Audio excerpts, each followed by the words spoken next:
sometimes I like to reach back and pull a quote out of somewhere. So today we're going to start off with a quote from the 20th century philosopher Khalil Gibran.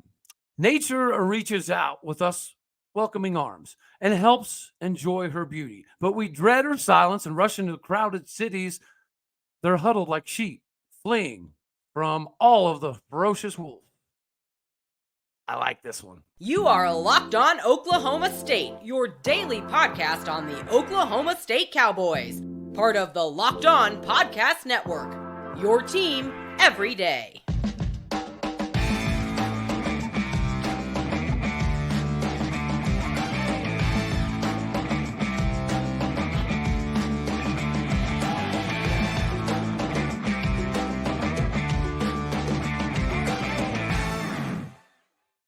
Howdy, y'all, and hello, all. Welcome back to Locked On Oklahoma State, your daily stop for all things Cowboy and Cowgirl related. My name is Cody Stovall. I want to thank you very much for stopping by once again to make this your first listen here on Locked On Oklahoma State. You know we're available on every single podcasting platform as well as visually on YouTube. Find me on Twitter at AllDayOState. We've got a guest today, ladies and gentlemen. He's pretty popular in the streets at the moment, and he's a professional at what he's doing. And for that, ladies and gentlemen, help me welcome on the show today, Seth Duckworth. How goes it, my man? Oh, pretty good, Cody. How are you? You know, I'm pretty good. I try not to complain. I learned a while back nobody really listens anymore anyways, so I just try to keep it moving. But yeah, man, I greatly appreciate your time. I know you're a busy man, so we'll try to cut to the chase here. Coleman Scott comes home.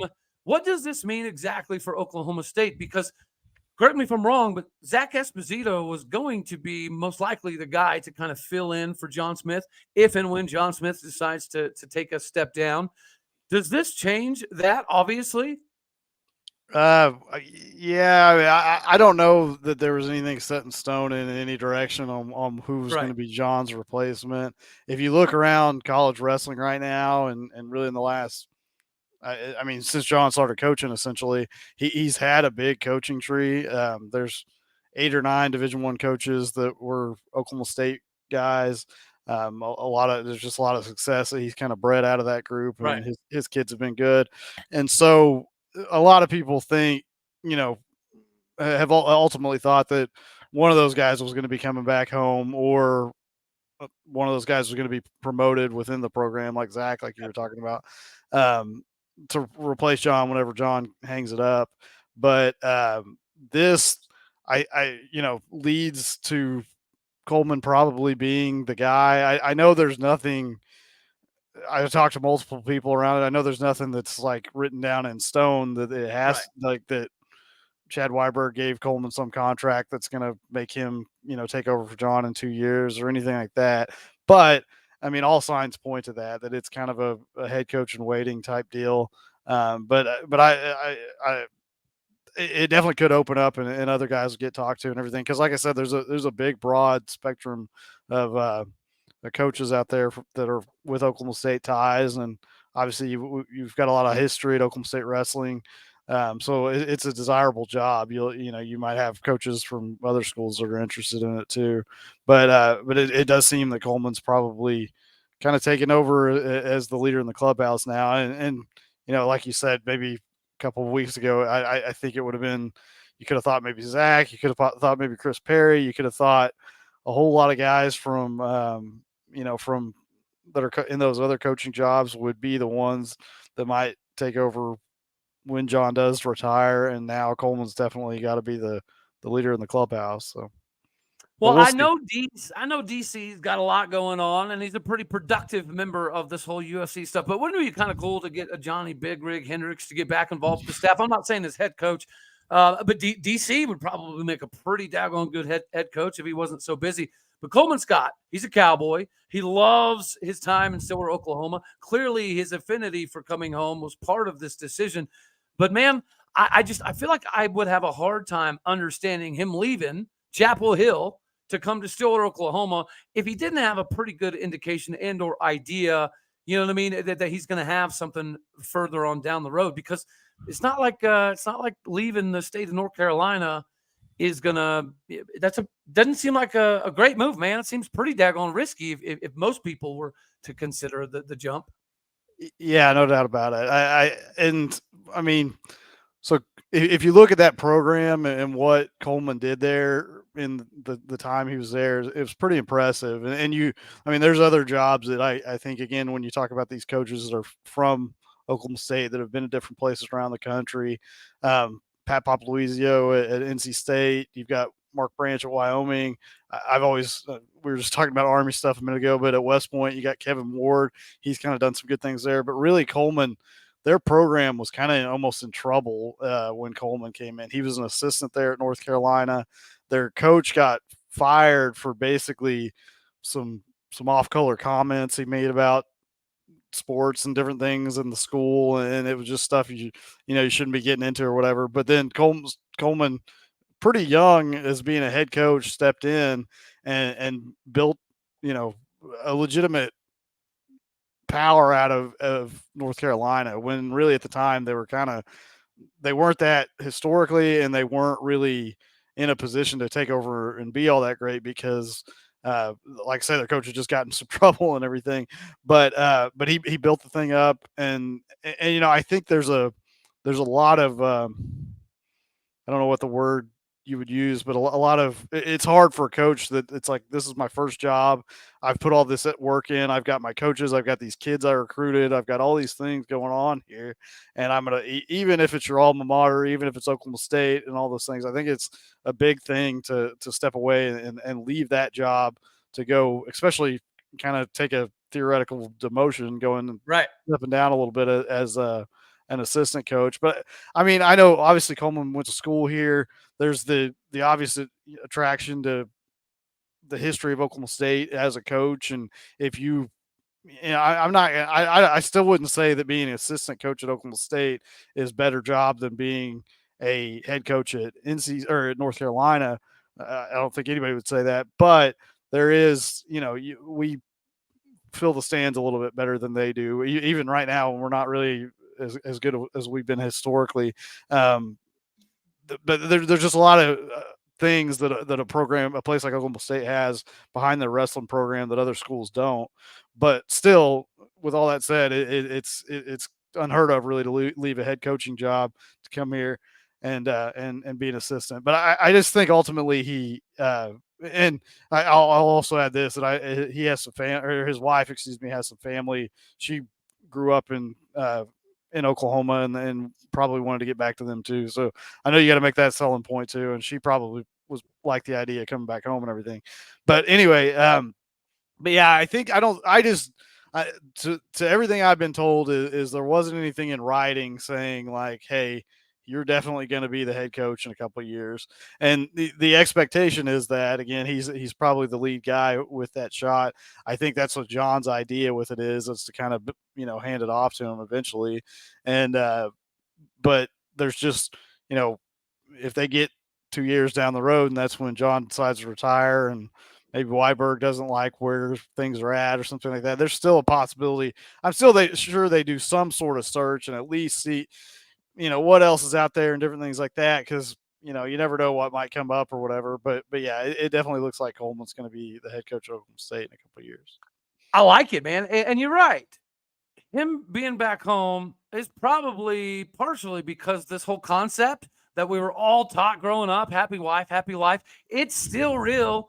It's still massively beneficial. And real quick, before we jump into the Big 12, with the additions that we've had of some of the four corner schools, I want to talk with you a little bit on how that changes the game and the perception of the Big 12 strength when it comes to wrestling.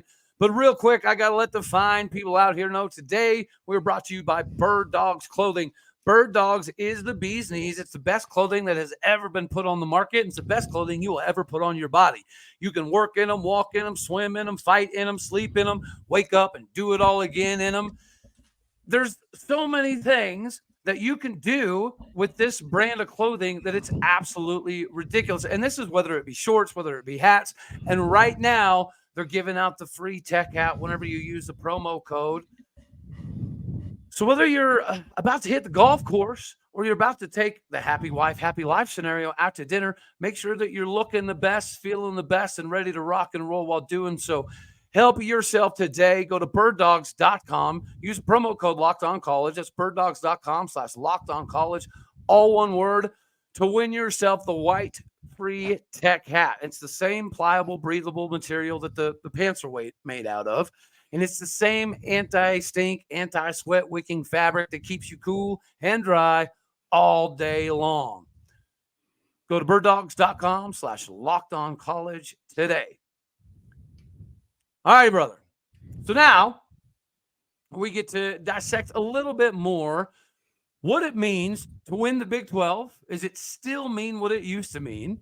And with the new realignment stuff kind of floating around, does this change the game when it comes to wrestling? I know Arizona State has a very, very history pass in the sport of wrestling.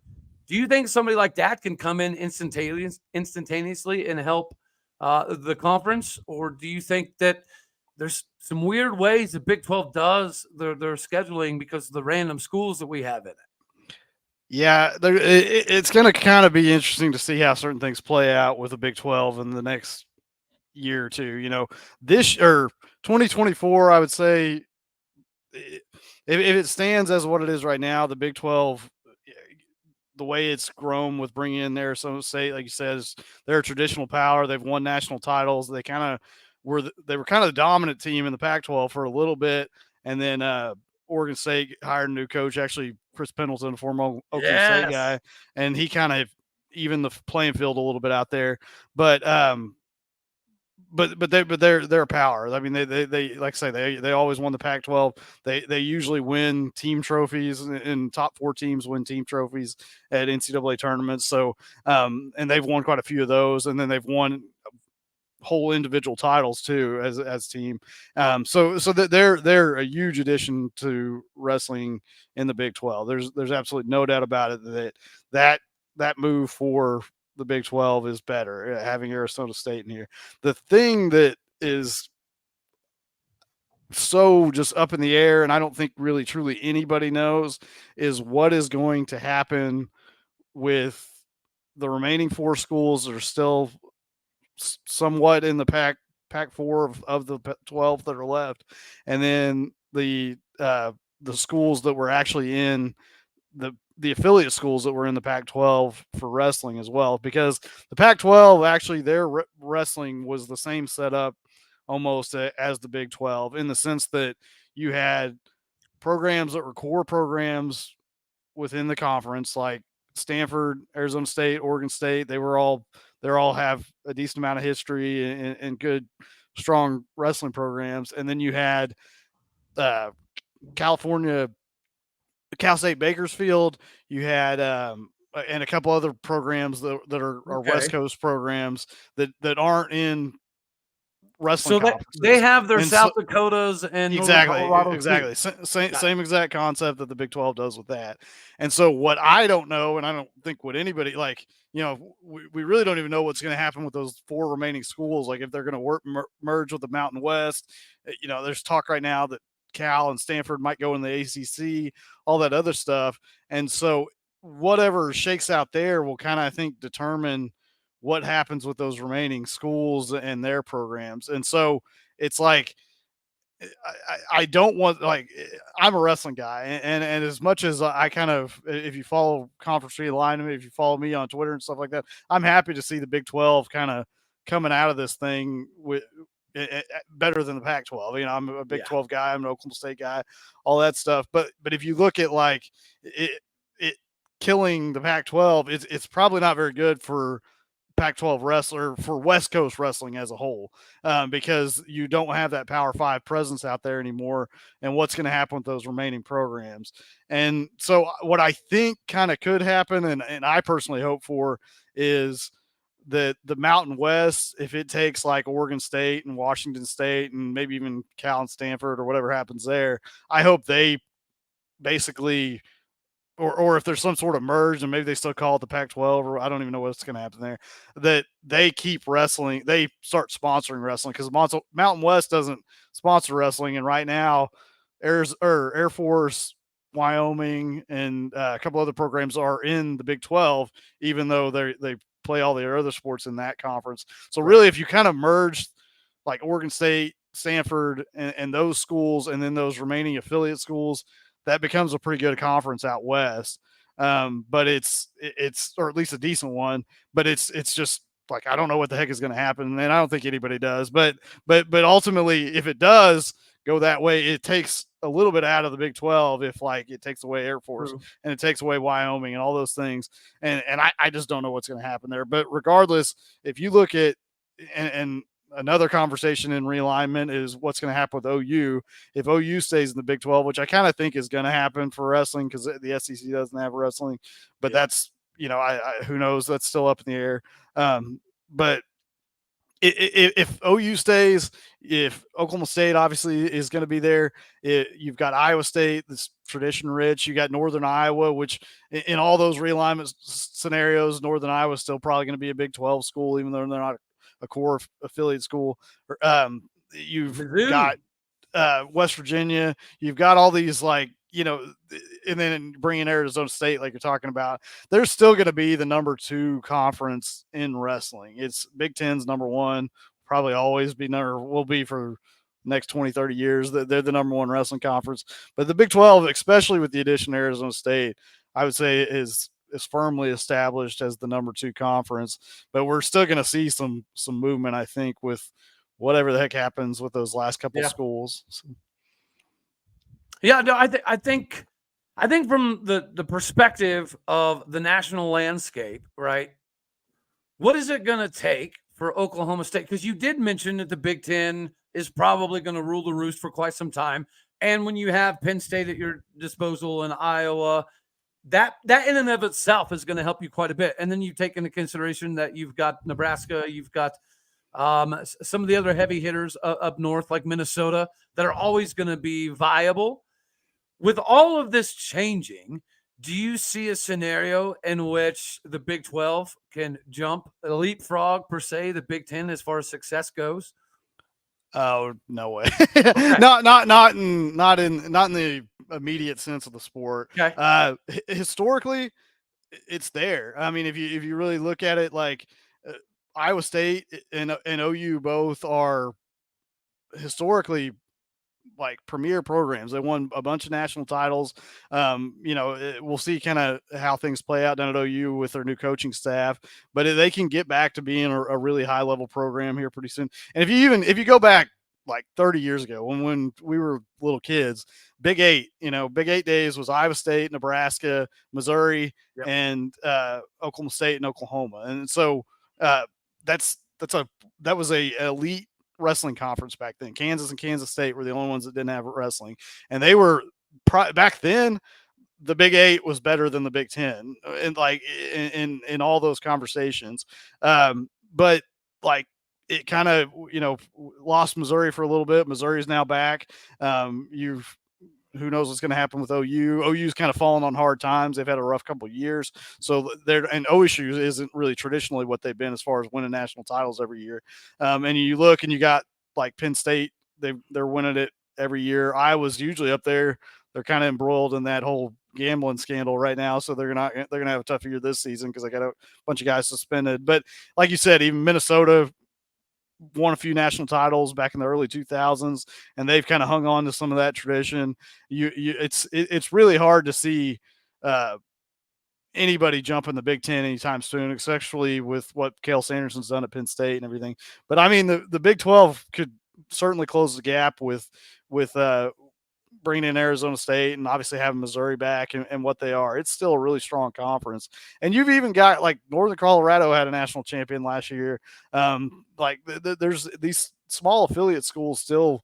Wyoming's pretty talented. Yeah, Wyoming's been good. Mark Branch, Oklahoma State guy. Like there's a lot of these schools like have some firepower that add to the conference. It's not just because they don't have the name recognition that Oklahoma State or Iowa or whatever some of those programs have, but they do bring something to the conference. And I mean, we're right up there. The Big 12 is right up there as a strong number 2. And again, I think that's even more firmly cemented when you add Arizona State to the mix. But it's just they're not quite like Penn State, Iowa, Minnesota. Like again, Nebraska was a big loss for wrestling when they left the Big 12. There's just a lot of like every school or except for the new schools that are just now coming into the Big Ten. Every one of the schools that were in the Big Ten before this all have wrestling. And like if you look at their, it's crazy to think for a lot of people that watch and follow wrestling and that maybe don't keep up with it quite like I do and some others do, but like if the Big Ten Network, their number 3 most watched sport is not baseball, it's not softball, it's not anything else, it's wrestling. And so you got football, basketball, and then wrestling's their number 3. So it's just that whole like part of the country and those colleges they're dialed in. But like I said, the only weird thing that I think could shake it up is if all this realignment stuff starts like they get rid of Rutgers and they get rid of Indiana or something like that to let more schools in that are, maybe don't have wrestling or something. I don't know, which would just be kind of wild. But speaking of realignment and Penn State, why is Cale Sanderson not a daggone Cyclone? Like this is one of the things that's been baffling me for quite some time. In the beginning, like when he was turning Penn State around, I got it. It made sense. It was a cool story. When he got Penn State super legitimate, I really thought he would want to retire at least at the school that he attended, the school that he had a perfect record at.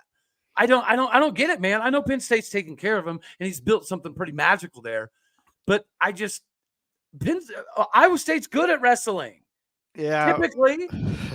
Well, it's kind of two things. Like I said, traditionally they're probably right there, maybe a step behind Penn State, and it's just because of what Penn State's done in the last 12 years. It's not, back in the 70s and stuff, Iowa State was winning national titles. But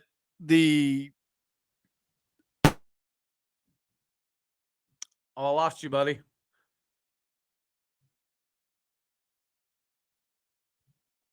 You have a technical malfunction while you're getting that squared away.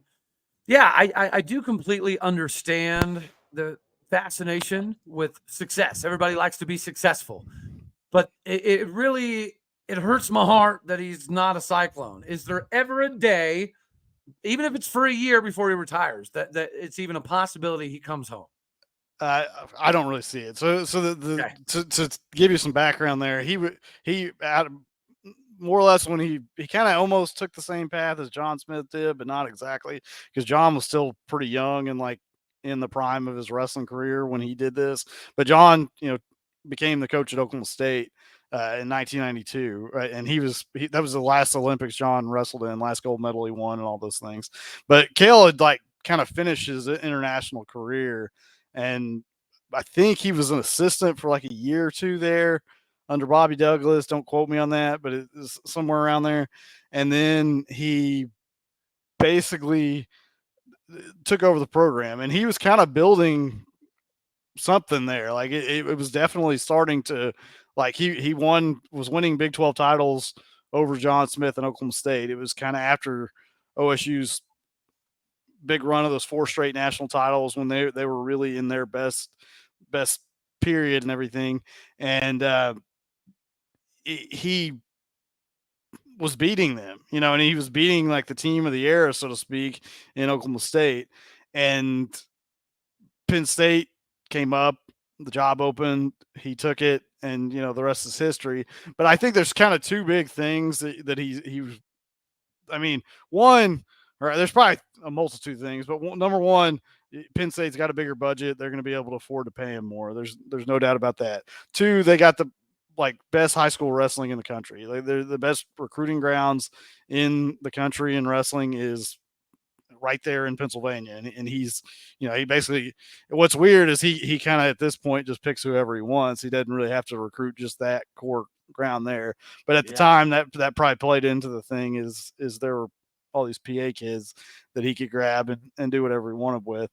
And then you kind of step out of the shadow of Iowa by getting away from Iowa State, because as good as Iowa State is traditionally and all of the things, it's, Iowa kind of controls the state of Iowa in wrestling, and they have the money, they have the donors, they get the athletes, they have the sport, they have all the stuff. And so you're just fighting a lot of battles you're not if you go and try to build this thing in Pennsylvania. But I don't know. I've heard different like rumor things, and I don't know enough people closely tied enough that he would consider stepping away there eventually. And at times he kind of gets tired of things and stuff. And so maybe something happens and he comes back to Iowa State or something like that. But I mean, he's just got it so locked on in there that he could, I don't know, easily win a couple more national titles. Oh yeah. I don't know that there's anything slowing him down anytime soon. So who knows? But yeah, maybe he wants to retire at his alma mater and come back and stuff. But I have no idea. But right now he's got a good thing going, so I don't see him leaving. So coming into this season, right, watching Oklahoma State go from first place in the country, first place, second place, first place, second place, third place, fourth place, second place, fourth place, fifth place, and then to go to 17th place, and then to fall to like 34th place. What is happening, man? How does John Smith stop the bleeding? Because Oklahoma State wrestling should never be in the 30s. That should never even be a conversation. But it was. It happened. It just happened this previous year. Obviously, there's a lot of crap that went on internally, and we got the number one pound-for-pound wrestler in the United States of America to come to Stillwater, Oklahoma. But is that enough for Oklahoma State to at least take its rightful place in the bare minimum top 10 this year? Yeah, it'll be interesting to see. I think there were a lot of things that they've kind of changed that probably needed to for a while and led to that. I mean, there was some of the Ferrari fallout that hurt. Like you have a guy that wins a national title, he's gone, and you got to kind of puzzle piece things together back to try to fix that. And then both of his brothers gone with him. Yeah, that were supposed to come in, and then those things hurt. But I think that was like kind of one of the immediate things. But one of the bigger symptoms, in my opinion, was within all that, there's this thing coming that was kind of coming up in the sport called the RTC programs, and basically what these are like they're what's called regional training centers where these folks can train for the Olympics and things like that at their schools, and they have like a separate coach there that works with them and does all this stuff. OSU kind of like, I don't know if John, I've never really asked him directly myself, but I don't know if he just didn't think that was right as far as wrestling goes, or, I think he kind of, I think John does a lot of things that when he believes it's not good for the sport, he doesn't like to do it. So I think he kind of opposed it because of that. But anyway, they didn't really put a lot of money behind that. They didn't put a lot of emphasis on that. In the last 2-3 years, they've really changed, or really last year, I'd say last 2 years, they've changed that. They've put a lot of money into it. They brought Eric Guerrero back. They've done a lot of different things with that to make that better. They've got more athletes there that are what are called senior level athletes, or training for the Olympics and stuff like that are working out with guys in the OSU room, and that helps a lot. So they changed that after, I think, seeing that other schools were winning by doing that. And then another thing I think he was kind of reluctant on was even touching the transfer portal. And everybody knows that's like kind of a mess and like a hard thing to navigate and everything else, especially when you got like older coaches that are, maybe like a little more used to just the traditional recruiting and all those things. And so this year, more so than any year, they tapped into that. They've got a 125 that's they brought in from Minnesota that's probably going to start. That's going to be pretty good. They've got a 141. They got two guys in the 141, 149 area that are all-American caliber type guy, or one has been to around a 12 guy, which is like a match away from being an All-American, which scores a lot of points at the NCAA tournament. And I don't know, they're going to do some, I don't know how the lineup's going to shake out there, but either one of those two guys are good additions. And then they've brought in a guy that was an All-American at 165 that's likely going to be the starter there, and will be a huge boost for OSU there. last year they had Wyatt Sheets and he's graduated. And so so that's the big thing. And then like you mentioned, they got the #1 pound for pound recruit. He just wrestled the world championships a couple weeks ago, and he could, I don't know if they'll redshirt him. I think, I've anymore with the way the transfer portal goes and stuff, I would say just, hey, if he's ready to go and wants to wrestle him. But but it's always tough at heavyweight to wrestle early because you're not just to your full size and you're going up against those other big dudes. It's tough, but they may start him and they may get a few more points there. So I think if they were to start him, what would they do with Connor Doucette? I mean, I don't know, and you'll have to see how it plays out. If I mean, he just Connor might be able to beat him. I don't really know because again, it's a huge transformation wrestling.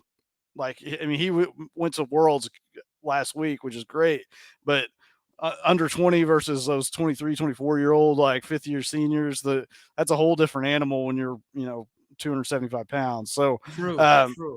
So I don't know how that thing will shake out, but just those 3 at the lower weights, and then whatever they decide to do at heavyweight, and then Braden Thompson is another really, really high level recruit, and then Cale Hughes is another really high level recruit that came in. Didn't Dustin Plott have a pretty good offseason summer wise as well? Didn't he compete at the World Championships? So he's got the U23s. I'd put me on the spot there. I can't remember the dates off the top of my head, but he made a world team, and he'll be wrestling at it here in a couple of weeks. It's that's like the one Worlds event that's timed really oddly and runs really close to regular wrestling season. So I think maybe it's like September, October, or something like that. But yeah, no, he's had a good summer.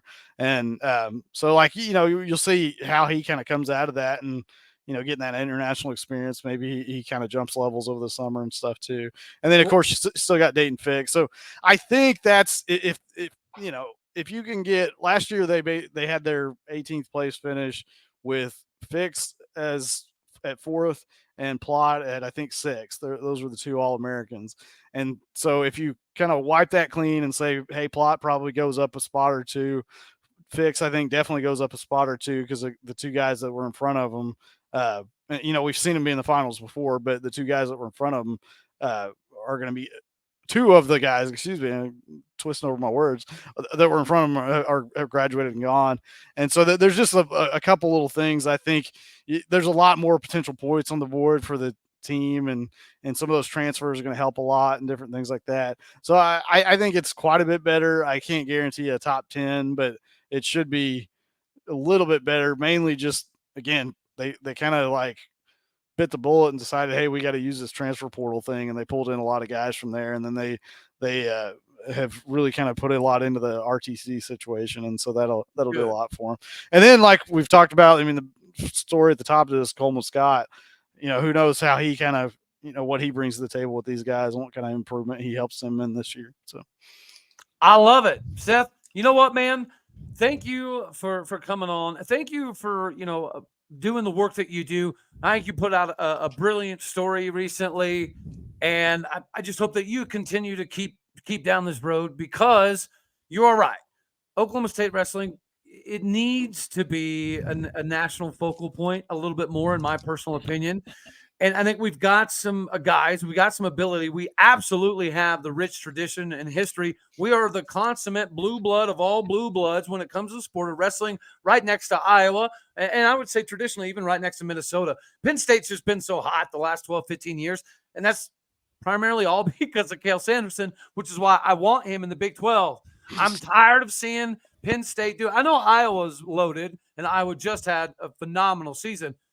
But, most people probably expect Cale to get the Nittany Lions back on track, possibly even this season, even though Iowa's pretty stacked and loaded.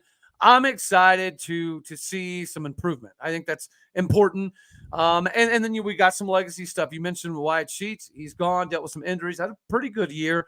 And now we get his brother in the mix as well. I love the legacy stuff. I think that's very, very important for not only Oklahoma State, but just John Smith in general, for whenever he's going to hand over the big trophy to the next person. But yeah, man, I know you're a busy dude. You do phenomenal work. Please keep at it. And before I let you skedaddle on out of here, let the fine people out here know how they can find you and how they can get in touch with you if need be, if they need to get their wrestling fix on, sir. Follow me on Twitter at Seth_Duckworth. Tweet out a lot of stuff there. If you're not a Twitter person, also if I guess you got Twitter, owrestle.com is the main site I work for and write out of. You can find them on Twitter at __wrestle. And then, it's again, owrestle.com is the website.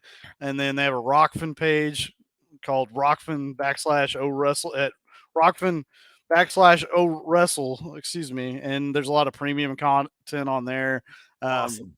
That I put out. And then, they have like a Facebook page and an Instagram and all that stuff. If you want to check that out too. But yeah, all those pages have a lot of good wrestling stuff on it, and try to, it's mainly a lot of Oklahoma State stuff, but high school stuff and other colleges and stuff too. But yeah, check it all out. All right, Seth, ladies and gentlemen, look at that. He's talking about premium stuff. You got to make sure to go check it out. I greatly appreciate your time, sir. You go take care of all stuff. I'm going to go knock off some honeydews off the list. I appreciate you, man. We'll have to have you back on sometimes so we can kind of break down some of the wrestlers, some of the weights, and what we could potentially expect out of this Oklahoma State squad. For sure, Cody. Thanks, man. Good luck. Yes, sir. All right, brother. Thank you. Appreciate you. All right, y'all. I think that's all we're going to have for this one. If you need your wrestling itch scratched, Seth is the dude that is going to give it to you. So make sure that you go follow him. Make sure you're paying attention to what he's doing. And we will run this thing back one more again and talk about some of the guys individually. But until then, you know I love you. As always, God bless. Go Pokes. And I appreciate you stopping by to make this your first listen, because you could be anywhere. I'm glad that you choose to rock with us here on Locked On Oklahoma State. All righty, y'all. That's that. Later, taters.